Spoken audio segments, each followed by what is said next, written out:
था। ठीक है, बहुत बहुत शुक्रिया आशिक आपका इस तमाम जानकारी के साथ जुड़ने के लिए।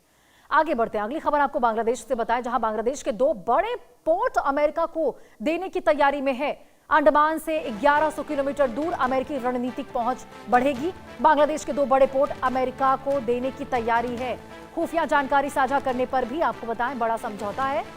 शेख हसीना सरकार गिरने की वजह से अब इस पर सवाल उठ रहे हैं, फिर सवाल उठ रहे हैं। तो देखिए, बांग्लादेश की राजनीति और दक्षिण एशिया की भू राजनीति को अब यहां पर उसको लेकर एक बार फिर बड़ा विवाद खड़ा हो गया है। जिस आशंका की चर्चा लंबे समय से हो रही थी, अब वो धीरे धीरे हकीकत बनती दिखाई दे रही है। खबर है कि बांग्लादेश ने अमेरिका को अपने 2 बेहद महत्वपूर्ण बंदरगाह चिटगांव और मतारबाड़ी के इस्तेमाल की अनुमति देने का फैसला किया है। इसके साथ ही दोनों देशों के बीच खुफिया जानकारी भी साझा करने और जो सैन्य रणनीतिक सहयोग है उसको भी बढ़ाने को लेकर बड़े समझौते हुए दोनों देशों के बीच में। और देखिए, इन समझौतों के बाद बंगाल की खाड़ी और हिंद महासागर क्षेत्र में अमेरिका की मौजूदगी कई गुना अब बढ़ सकती है।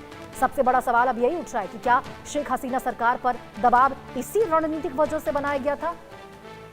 राजनीतिक हलकों में चर्चा तेज है कि शेख हसीना ने अमेरिकी शर्तों को मानने से इनकार किया था, जिसके बाद उनके खिलाफ माहौल तैयार किया गया। और अब आरोप लग रहे हैं कि मौजूदा कट्टरपंथी झुकाव वाली सत्ता अमेरिका को रणनीतिक पहुंच देने के लिए तैयार वहां बैठी हुई है।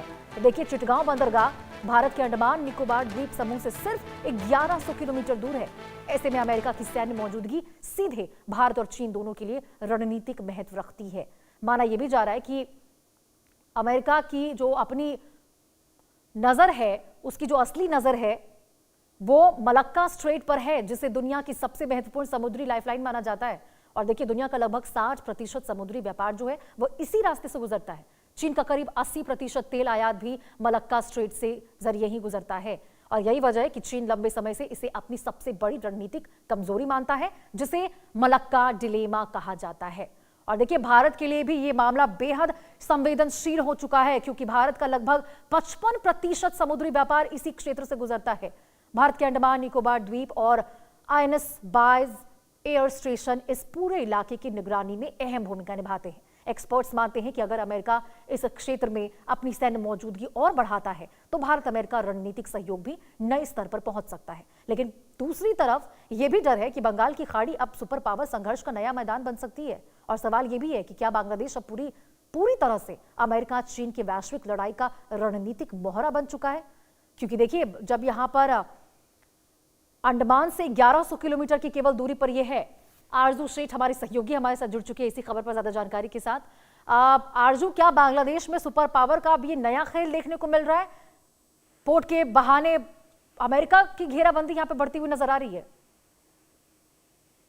जी बिल्कुल, देखिए, अमेरिका और बांग्लादेश के बीच ये एक रक्षा समझौता होने जा रहा है, जो न सिर्फ भारत की टेंशन बढ़ाएगा बल्कि दर्शकों से शाम चल रहा है बंगाल की खाड़ी में अमेरिका चीन जैसे महाशक्तिशालियों के बीच जो वर्चस्व जो कायम करने को लेकर जंग का अखाड़ा भी बन गया है। देखिए, बंगाल जिस तरीके से यहाँ पर देखिए इस समझौते के बाद न सिर्फ अमेरिका सेना बांग्लादेश के एयरबेस का उपयोग कर सकेगी, बल्कि यहाँ से ईरान, चीन, रूस, भारत आदि देशों पर खुफिया नजर भी रख सकेगी। तो पिछले दिनों अमेरिकी व्यापार प्रतिनिधि मंडल ने बांग्लादेश का दौरा किया था और इस दौरे पर पूर्व में हुए जो व्यापार समझौते के लिए भी जरूरी शर्तें जो है उन पर भी चर्चा हुई थी। और इस दौरान अब ये देखा जा रहा है कि किस तरीके से जो ये एयरबेस है उसका इस्तेमाल जो है वो अमेरिका करेगा बांग्लादेश में। आरजू, जरा ये भी बताइए कि ये यदि खुफिया डील अमेरिका और बांग्लादेश के बीच में ये हो जाती है, यदि द्वीप पर कब्जा पूरी तरह से अमेरिका का हो जाता है, तो भारत के लिए कितने खतरे की ये घंटी है या फिर सतर्क रहने की जरूरत है?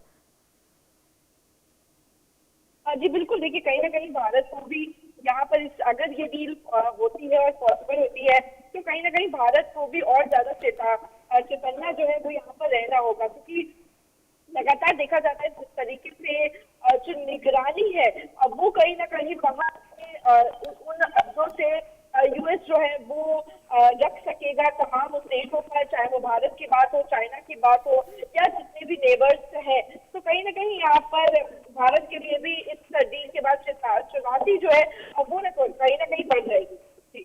बिल्कुल। बिल्कुल आरजू, और देखिए सवाल शायद इसीलिए उठ रहा है कि शेख हसीना शायद अमेरिका की इन्हीं बातों से नाराज थी और नागवार उनको गुजरा, या फिर समर्थन उनका नहीं करती हुई नजर आ रही थी, जिसके बाद बांग्लादेश में इतना बड़ा सत्ता परिवर्तन आखिर हो गया।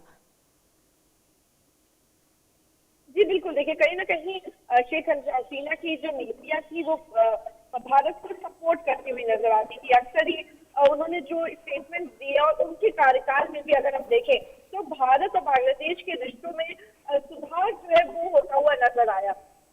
और ऐसे में अब देखिए, अब कहीं ना कहीं यहाँ पर अब तो चीजें हैं, यूएस जिस तरीके से वहां पर घुस के अंदर घुस के इन अड्डों पर अपना जो है इस्तेमाल करेगा उसको, तो कहीं ना कहीं यहाँ पर कई सवाल उठ रहे हैं। और कैसे ये भारत को नुकसान पहुंचाएगा या भारत को इम्पैक्ट करेगा, ये देखने वाली बात होगी। अब मैं चाहूंगी आरजू, जरा आप ये भी बताएं कि यदि बांग्लादेश इस चीज को लेकर राजी होता है या राजी हो रहा है या फिर बातचीत उसकी अमेरिका से चल रही है, क्या प्रमुख वजह हो सकती है बांग्लादेश की इसके पीछे की कि वो अपने दो इतने बड़े पोर्ट को दे रहा है?